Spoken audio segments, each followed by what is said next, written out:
What's up YouTube, it's your boy Nasher. Welcome back to the channel. Now before we get started with today's video, just want to give you guys a reminder that we are less than 220 subs away from hitting 500 subs. And I have said this before and I will say it again, if you guys are new to the channel, and I know that a lot of you guys are, because practically 100% of you guys are watching the content, but you guys are not even subscribed. And to top it all off, we gotta get more women to watch the content as well. So if you guys are watching the content, you like the content, and you want more of the content, but you guys have not subscribed as of yet, then make sure you guys do indeed subscribe to the channel, turn on the notification bell, smash that thumbs up button on this video, and as always, make sure you guys are following me on all of my social media. All of my ads will be in the description below, as will the info to my fan mail. It will also be in the description as well. And I want you guys to post in the comments below answering the question of the day, which is this.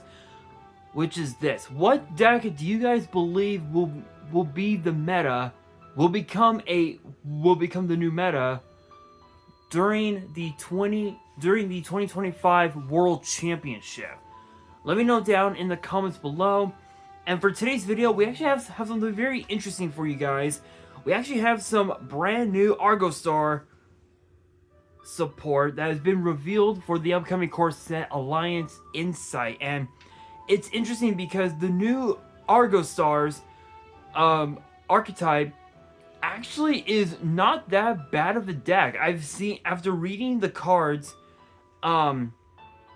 after reading the first batch of cards, which I think was in what, crossover breakers, or was it I think it was a different set. But after reading the cards, they're actually not bad. I mean, it can definitely hold its own.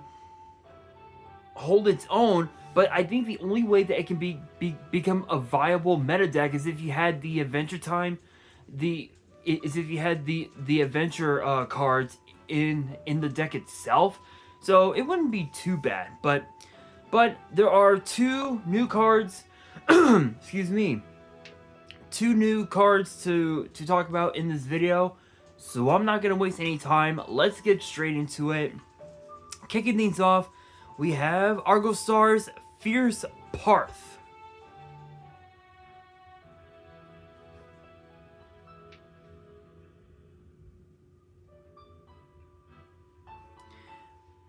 Which is a 4-star Earth Warrior with 1400 attack and defense, and the first and third effects are both once per turn. The first effect, which is a quick effect, reads, you can reveal this card in your hand, return one face-up Argostar's continuous trap you control to the hand, and if you do, special summon this card. Second effect reads, gain 700 attack and defense for every other Argostars monster you control, with different names. Third effect reads, you can banish this card, set one continuous trap from your hand, and it can be activated this turn. And so it's weird because you basically have yourself a Cyber Dragon, but just even better. Just even better, you know, because you can just you can literally bounce any Argostar continuous trap to your hand, bring her out, and you essentially have a way to you essentially have yourself a potential 2100 2100 beat stick, which it could be that, or it can go potentially up to like 3,000 or something like that, which would be pretty crazy. So it's a pretty cool card, and it also works perfect with some rank 4 strategies, which is really cool. So it's not too bad. It ain't too bad. The last card is known as Argostars Giant Hunting.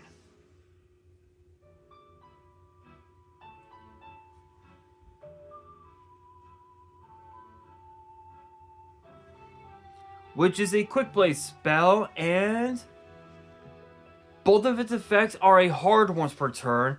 And the first effect reads: add one Argostars monster from your deck to your hand.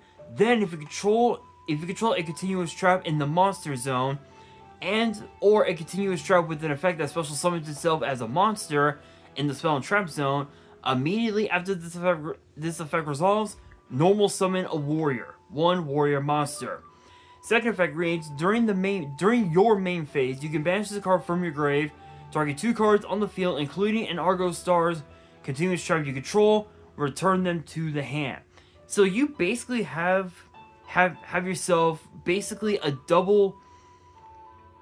Basically it's basically three cards in one.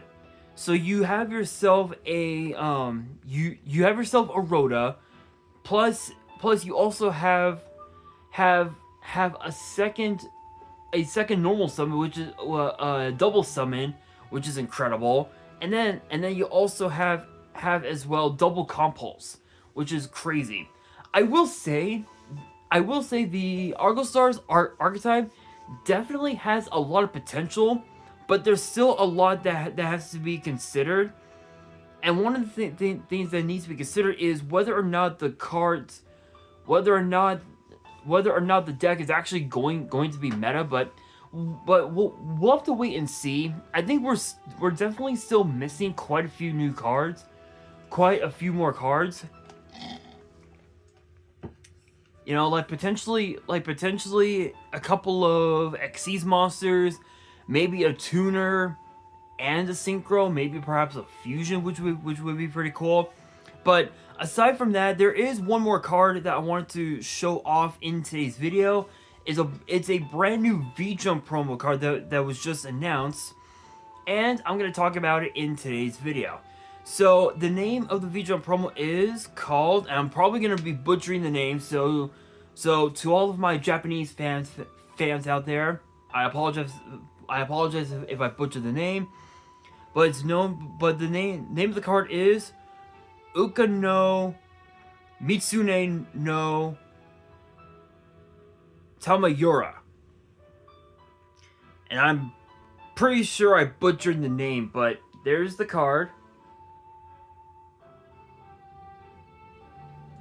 which looks hella cute, I have to admit. But it is a 3-star Light Beast tuner with 1500 attack, 300 defense, and both of its effects are once per turn. The first effect reads: if you control a level 4 or lower light beast, plant, or fairy, you can special summon this card from your hand. Second effect reads: a monster synchro summon using this card's material gains these effects. Gains 500 defense. Your opponent cannot target this defense position card with card effects.